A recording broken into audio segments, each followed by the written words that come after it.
Вы смотрите «Вести Тимана-Сосногорск». В студии Влада Гришаева. Здравствуйте.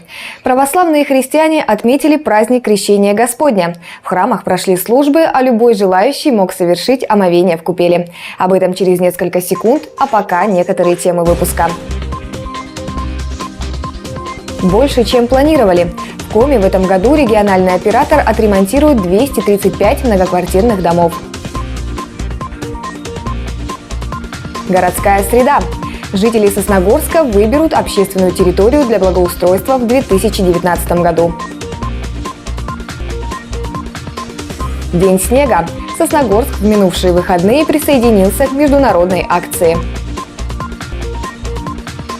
19 января православные всей страны отметили один из главных христианских праздников – Крещение Господне или Богоявление. По традиции в ночь с 18 на 19 января по всей России прошли богослужения и массовые купания в прорубях. О том, как сосногорцы отметили священный праздник, в нашем материале.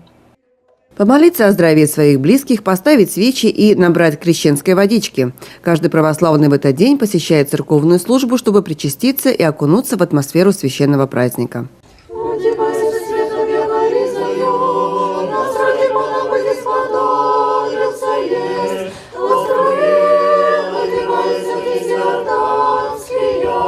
Важным символом этого дня считается вода.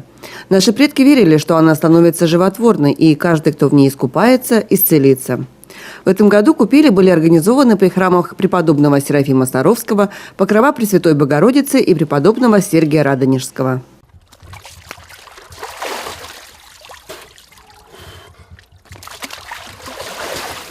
Крещенские купания в последние годы собирают все больше народа. Невзирая на холод и ледяную воду, православный люд спешит смыть в купели все грехи, накопленные за год. Кто-то приходит один, а кто-то сразу целыми семьями. Так, например, Валентина Коншина уже по традиции окунается в купель и в этот раз пришла вместе с дочерью. Всех жителей города Сосногорска с великим праздником. А также хочу, чтобы у всех все хорошо было, особенно у моей дочки. Я не первый год хожу. И всегда все прошу только для детей и для наших жителей города Сосногорска, чтобы все было хорошо. А вот семья Степановых пришла в полном составе. Пока глава семейства окунается в купель, так называемая группа поддержки в лице супруги, дочери и внука наблюдают за подвигом дедушки. В свою очередь, самый маленький член семьи умылся водичкой, тем самым приобщившись к священным традициям. Ощущение очень хорошее, но это уже традиция. Из года в год. Были морозы и хлещи, и под 40 купался. Главное, здоровый образ жизни. Для обеспечения безопасности в этот день было организовано дежурство личного состава ОМВД России по городу Сосногорску и бригады скорой помощи. Елена Двожик, Влада Гришаева и Евгений Юрин. Вести Тимана, Сосногорск. 292 нарушений правил дорожного движения выявлено инспекторами ДПС за минувшую неделю. 34 нарушителя среди пешеходов, а вот 4 водителя управляли транспортным средством в состоянии опьянения. Всего же за прошлую неделю произошло 6 ДТП, в которых один человек получил телесные повреждения. Сотрудники госавтоинспекции призывают водителей быть осторожными на дороге и соблюдать скоростной режим, а также помнить, что автомобиль является источником повышенной опасности.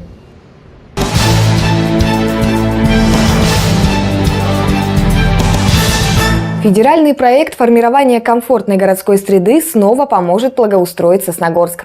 Право решить, какую территорию облагородят в этом году, вновь доверят сосногорцам. В декабре на уровне правительства Коми было принято решение о привлечении максимально широкого круга жителей в реализацию федеральной программы. Муниципалитетам предложено объявить народные голосования, в рамках которых жители сами выберут те территории, которые будут благоустраиваться в последующие годы. Наш район может организовать отбор территорий для благоустройства в следующем 2020 году. Однако, по мнению главы Сосногорского района Сергея Дегтяренко, откладывать выбор сосногорцам не стоит. Ведь у нас уже есть позитивный пример – Сквер Победы. От момента выбора общественной территории до благоустройства прошло всего полгода. Первый этап нового голосования стартует уже на днях. С 22 января по 10 февраля сосногорцы смогут подать свои идеи того, какие общественные территории надо благоустроить в первую очередь. И ограничиваться уже существующими скверами и парками не стоит. Подать предложение можно как онлайн на странице «Сосногорский район» официально, так и традиционным способом – через пункты приема заявок, адреса которых мы назовем в следующем выпуске. В этом году в Коми капитально отремонтируют 235 домов. Это в 2,5 раза больше, чем планировалось. Это стало возможным после увеличения размера минимального взноса на капремонт. Какие дома отремонтируют в Сосногорске, в нашем материале. Изменения краткосрочного плана до 2020 года вступили в силу еще в конце 2018-го. После того, как сумма взноса на капитальный ремонт выросла, у регионального оператора появилась финансовая возможность ускорить темпы реализации программы капремонта. О том, что повышение необходимо, еще в ноябре прошлого года в эфире телеканала «Юрган» сказала первый заместитель министра ЖКХ Ольга Микушева. Этот взнос вот в этом размере, он не обеспечивает, не позволяет нам отремонтировать все дома, включенные в программу капитального ремонта. И если мы оставим вот этот взнос на вот этом уровне, который вот сейчас вы озвучили, там в районе 3–3,5 рублей, то каждый, там, может быть, я не знаю какой, третий дом, он не будет отремонтирован вовсе. Мы просчитали экономически обоснованный размер взноса, а именно на таком уровне должен быть установлен минимальный взнос для того, чтобы мы смогли отремонтировать все дома, включенные в программу капитального ремонта. Так, в Сосногорске с 1 января текущего года тариф составляет 7 рублей 59 копеек за квадратный метр. По сравнению с соседними муниципалитетами эта цифра самая низкая. Отметим, что после увеличения тарифа региональный оператор пересчитал количество домов, которые попадают в программу капремонта. И если в первоначальном плане эта цифра была близка к сотне, то сегодня она увеличилась в 2,5 раза. Изначально в краткосрочный план у нас было включено 4 многоквартирных дома. Значит, до органов самоуправления, до администрации были доведены лимиты. То есть это связано с увеличением размера взноса на капитальный ремонт. И, соответственно, мы довключили туда еще 9 домов. Ну и в том числе дом, который был перенесен с 2018 года на 2019, это Ленина, дом 21. Итого 13 домов, 3 в Нижнем Одессе, остальные в городе. Среди основных видов работ это ремонт кровли и внутридомовых инженерных сетей, а также системы электроснабжения. Дополнительно хочу сказать, что у нас есть еще многоквартирный дом, это 40 лет Коми, дом 7. Значит, в этом доме у нас запланирован, значит, ремонт внутридомовых инженерных сетей, это водоснабжение, водоотведение, отопление, электроснабжение. Вот. И в 3 домах запланировано все-таки ремонт капитальных лифтов. Напомним, в прошлом году в Сосногорском районе было запланировано и отремонтировано 11 многоквартирных домов. Так, например, 7 домов, 5 из которых в Нижнем Одессе и 2 в Сосногорске, обзавелись новой кровлей. В 3 домах поселка Вайвож были проведены работы по ремонту внутридомовых инженерных сетей. Также добавим, что выполнение работ по капитальному ремонту напрямую зависит от взносов населения платы за капремонт. И, как заявляют региональные чиновники, собираемость в республике необходимо повышать. Павел Дурников, Вести Тимана, Сосногорск.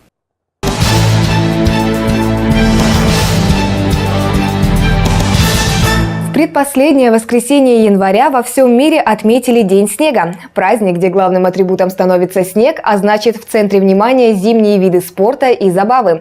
Подробнее о том, как в Сосногорске прошел самый снежный праздник, в нашем следующем сюжете. Рады снегу звери и птица, и, конечно, человек. Сколько замечательных и радостных праздников дарит нам зима. Помимо всеми любимых Нового года и Рождества, существует и довольно новый, но уже полюбившийся многим сосногорцам День снега. Второе его название – Международный день зимних видов спорта. В этом году на лыжном стадионе Черемушки жители нашего города участвовали во всевозможных конкурсах и состязаниях. Сегодня пришли прогуляться на лыжах, как бы это у нас, как называется, мы постоянно ходим на лыжах. И попали на такой прекрасный праздник, приятно были удивлены. В принципе, такой маленький город, такое шикарное мероприятие, шикарное настроение, все очень замечательно. Как рассказали Ольга и Юрий, в Сосногорске они проживают совсем недавно, но за этот срок наш маленький город стал им уже родным. Так получилось, что мы приехали в Сосногорск недавно, меньше года живем. Город нам очень нравится, люди очень добрые, отзывчивые, принципе, город нас принял очень хорошо. Мы вообще с другого города приехали. Здесь работаем в Сосногорске. Соревнования по лыжным гонкам, бои подушками, перетягивание каната. Любые развлечения на все вкусы.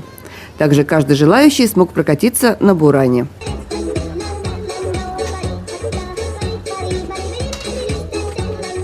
А этот вид развлечений уже завсегдатай зимнего праздника – метание валенка. Здесь выявляют самых метких. И в этот раз эта веселая игра собрала вокруг себя много желающих.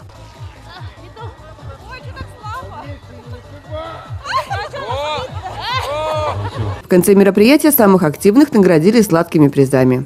Также в течение всего праздника участники состязаний могли согреться и поднять себе настроение горячим чаем. Елена Двожак, Влада Гришаева и Евгений Юрин. Вести Тимана, Сосногорск. Минувшая неделя была богата на спортивные события. Здесь и хоккей, и лыжные гонки, и рукопашный бой. О том, как показали себя сосногорские спортсмены, короткой строкой.